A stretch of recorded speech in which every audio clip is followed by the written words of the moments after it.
everybody, Nikki D here, coming to you with a fruitcake recipe. Now, I didn't even think about posting this. I happened to post some pictures when I got the fruits started in the bourbon and mentioned I was making my grandma's fruitcake recipe, and one of my dear friends and members of the Facebook group, Roma, said, am I going to do a YouTube video on it? And I said, I didn't even think of it. So because of her, here I am, and here's Gram's fruitcake recipe. This brings me back to when I was little.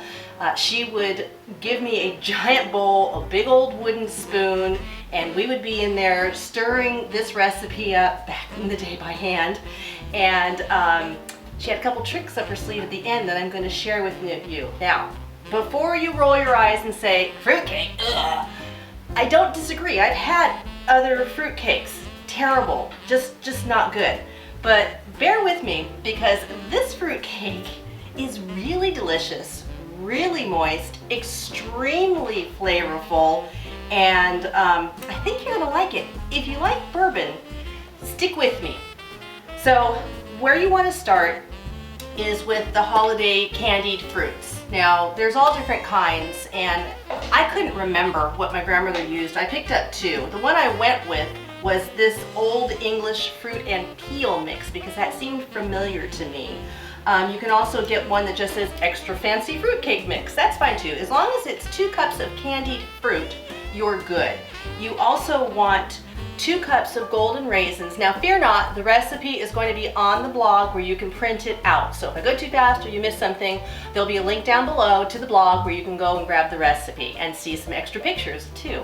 So we've got 2 cups of candied fruit, 2 cups of golden raisins, and 3 cups, you notice this is gone now, 3 cups of bourbon. Could you use brandy? Sure, but then it wouldn't be my Gram's recipe, but you do what you like and you call it your own. So 3 cups of bourbon. That is all dumped together. Those 3 items are dumped together and they sit overnight, okay? You want those fruits to gather up that bourbon. So what you're going to want to do now is you're going to want to drain off that bourbon from the candies, but reserve the bourbon, because there will be no waste here. No waste whatsoever. So we're going to go ahead and drain that off. Probably needed a bigger a bigger strainer here. I wasn't thinking, was I? I kind of went for Christmassy colors instead of size. So this part, obviously, when I was younger, I was probably 8 or 9 when my grandma started having me help make this. This part she would handle for me, but the stirring part, I always got a big kick. I absolutely loved watching those. They look jewel-like to me. The candied fruit looked jewel-like to me, and of course I would always steal a few cherries because, you know, I was 8. I was probably still 12 in doing that. All right, so we're going to put our 3 cups of bourbon steeped in the raisins and candied fruit aside. We're going to set the candied fruit aside. And the other thing you're going to want to do is you're going to want to take your pans and grease them. You can do this a lot of different ways. Gram's used to give it as a gift. So she would grease smaller loaf pans. You grease them, you flour them. I happen to use 9x5x3 loaf pans because I'm not giving them away. Nope, this year we're keeping them and we're eating them. So you'd need 4 of these. I only have 2. I'm going to do a double bake. But I also have a Pullman pan, and I thought I like the shape of a Pullman pan. It's what you typically make white sandwich bread in. So I'm going to use the Pullman pan. You could, if you wanted to make individual gifts, wouldn't it be cute to go ahead and just do them as a muffin? Now you could put the cupcake wrapper in if you wanted to, but you'll find out later why that wouldn't quite work. Also, if you've got smaller silicone cupcake holders, you could put them in this and bake them off in this if you wanted heart-shaped fruitcakes. I have this really cute little Lodge melting pot. What about putting it in there, baking it in there, and giving the whole thing as a gift to somebody who doesn't want Lodge? I want everything Lodge. So that was just some ideas I had, but in this case I'm going to do the 2 loaf pans and then probably the Pullman pan and the muffins, since I don't have 4 of these pans. What else are you going to need? Well, I'll run off really quick. You're going to want 8 eggs. Here's our farm fresh eggs. We had somebody trying really hard Don't you love it when you find stuff like this? It just makes you smile. So we've got, these are our farm fresh eggs. I need to bring in 2 more breeds. I want white eggs and I want chocolatey brown eggs, and then I will be a happy camper. So that you'll need 2 cups of softened butter. Now again, remember, this is a large recipe. It does make 4 of these loaves, so don't freak out when you hear 2 cups of butter.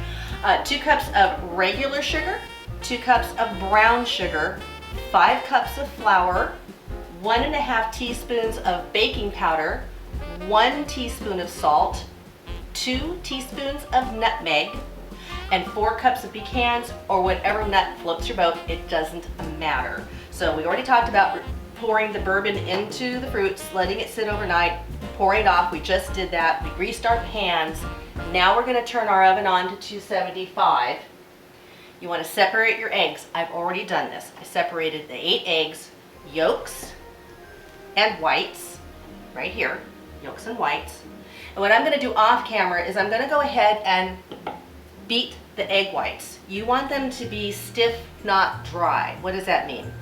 That means that you want your egg white, when you pull your beater up, to stand up at a peak, nice and stiff, not have that cute little curly Q at the top. You want it to stand up nice and stiff, but you don't want them dry, which means you want to have a slight shine or shimmer or a glisten to it.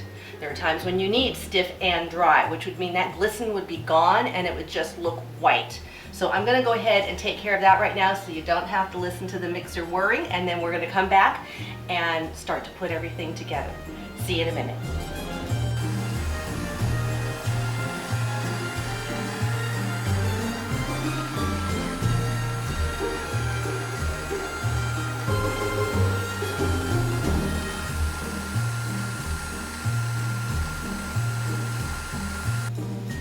Okay, we're back.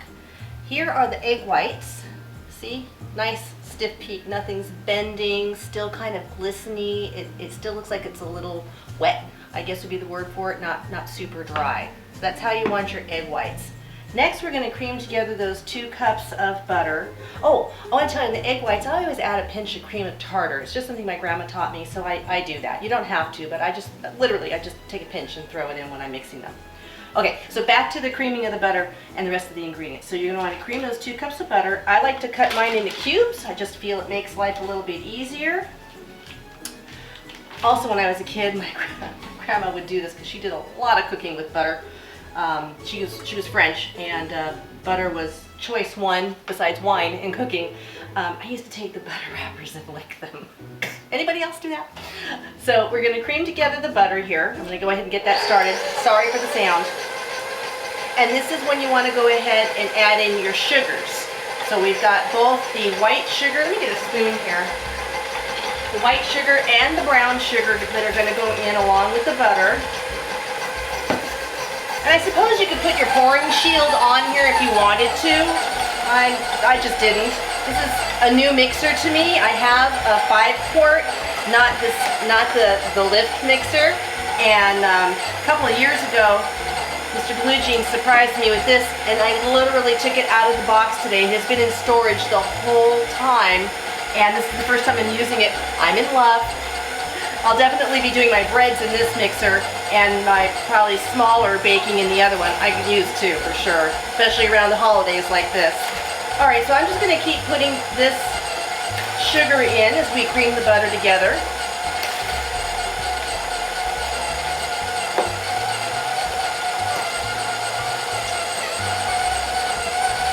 All right, there we go with the sugar. Now we have our nutmeg and our salt and our baking powder. That goes in. All right, I'm going to give that a minute here. I'm going to probably stop it and scrape the sides down because I've got all the butter inside the whip. Yeah, this is, oh, this was a dream. I was really, really wanting a stand mixer because I knew back in the day that bread would be coming once we got on our farmstead. And I was practicing in Wisconsin when we moved there, making different breads and things, but the oven in the farmhouse we were renting was very, very old, and bread was kind of hit or miss, and I was never a bread machine gal. So the bigger mixer at the time didn't matter, and I had already had the the 5-quart. But this one's going to get a workout once we get up into the farmhouse and I can find a sourdough recipe that I can keep alive.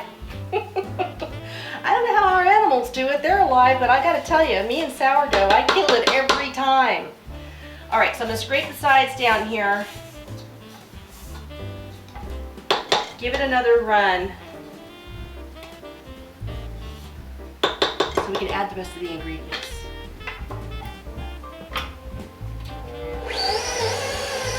Okay, so your mixture will look like this when you cream just the sugars and the butter together. It's a little bit thick, but remember we're adding the slightly beaten egg yolks, the bourbon, and then we'll go ahead and add our flour to it. So I'm just going to pop this back on, which is a new phenomenon for me because my other mixer did not have this whole peg system here, and I have to admit I'm really not used to it yet, and it's supposed to be rather simple to do. And it seems as though I'm fighting it a bit. And I think the mixer's winning. Okay, so not quite on yet. I have to push down the back. And that makes all kinds of sense because if you think about it, when you're making bread, and those of you who've used the smaller mixers like I have, those suckers start to move. And it is nice to know that this bowl is going to go nowhere at all. So I'm going to go ahead and pour in the egg yolks. I know in time when I start making bread, I'll probably be able to put that little bowl back on with my eyes closed. All right, so let's get our egg yolks in.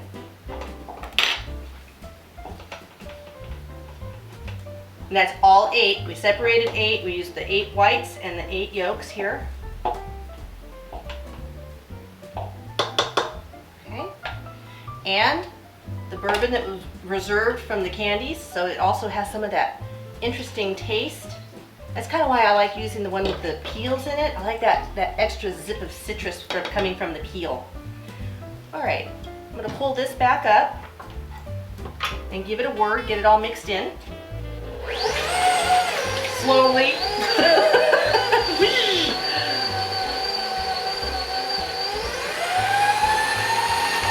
Nope, 4 is too fast. 2 seems to be the place. All right, at this point, I'm going to start to just spoon in my flour.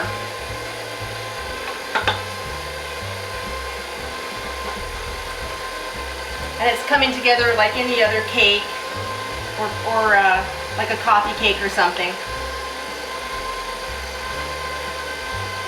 Gosh, that smells good. Now, for some reason, I vaguely remember when I was really little, at least the memories of my grams doing this. She was doing this by hand, right, Gigi? Gigi said yes. She used to do this number. Now, when I got older, you guys had one of those white Oster mixers? It was like with the 2 little beater bars on it, but it was a stand mixer. But it wasn't like this. It had 2 little beaters on it. And still like a stand mixer though, and I believe she had used that as time went on and she got older. And isn't it funny the things you remember?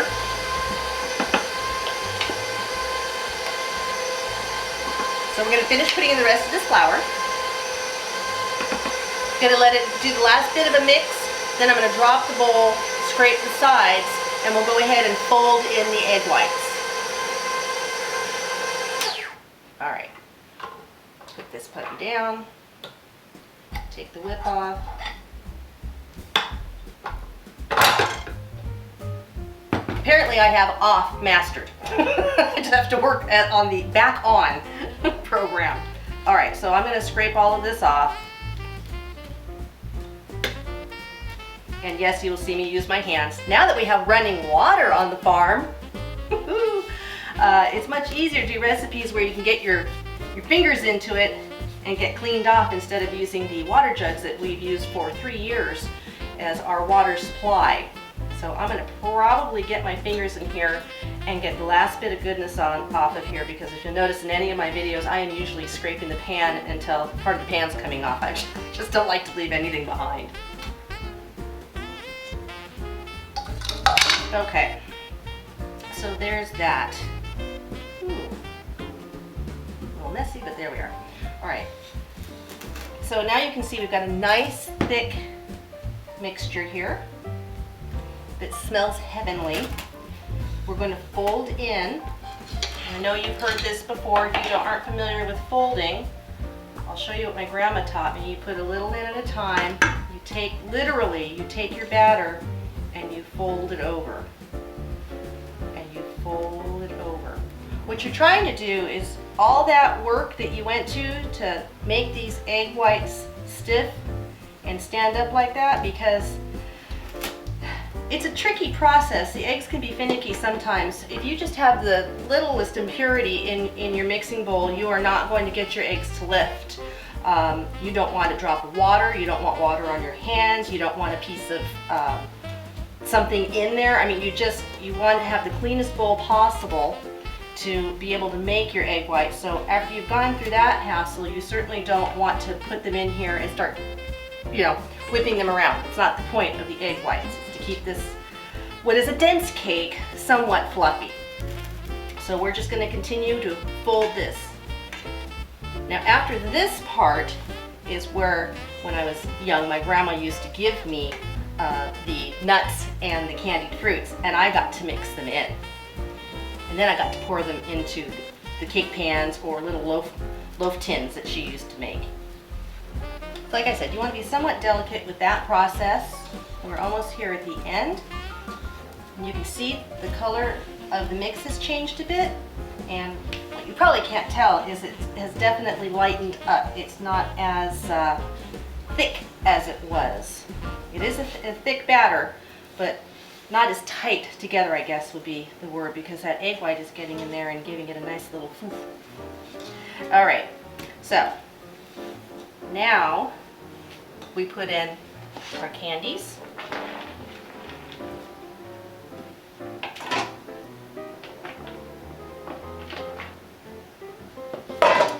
And our 4 cups of nuts. I like pecans. You use whatever you like, because that's what I do. And again, we're going to fold that back in. Then we're ready to pour into our pans. Your oven is set at 275. For the 9 by 5 by 3 pan, you want to cook for about 2 hours. Always do the skewer test. I never do a recipe and just pull the sucker out when it's done if it's the first time and think it's finished. You never know. Everybody's oven is different. We've determined Gigi's oven is a little light, so I don't always like to set it 5 degrees above. Sometimes I'll just let things cook longer. It's sort of just a stab in the dark, really, with doing it. I suppose someday we'll get it calibrated, but where's the fun in that? So I'm going to keep mixing here until this is all in. This part I know how to do. I've done it for years. Get all this mixed in, and then we'll pour it off.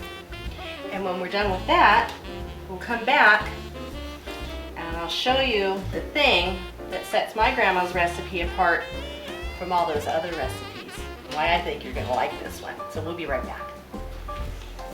So the smaller fruit cakes got finished early like I thought. I just tested them, cut them open, and they're looking wonderful. Now this is a great way to send a little gift to somebody. Like I said, you can cook it in one of those paper cupcake wrappers, but what you're going to do next, you might not want to do that if you do this next step. This is where my grandma's recipe shines, because she doesn't leave it just like this.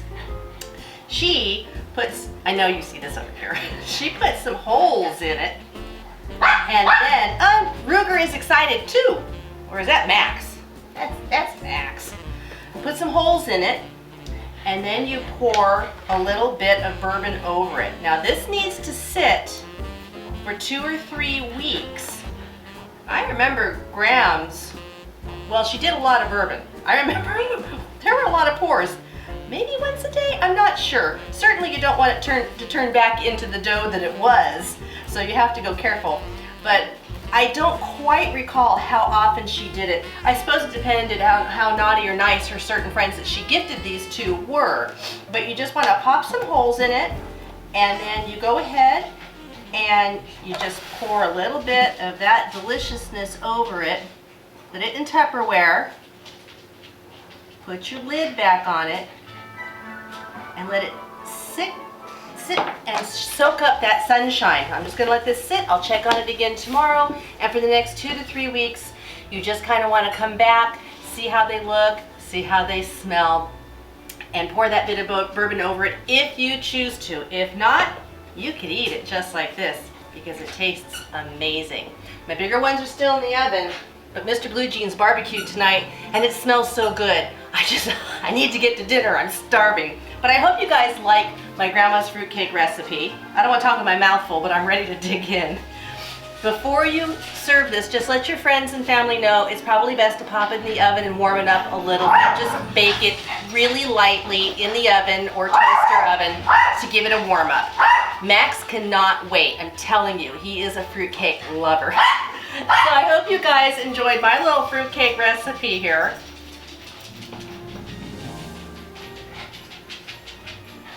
It brings back Christmas after Christmas for me. If you enjoy it, leave a comment. Let me know if you do something different. And I really appreciate you watching, and I do hope you enjoy Grandma's fruitcake recipe. You take care now. This is Nikki D from 5 Dog Farm. I'll talk to you soon.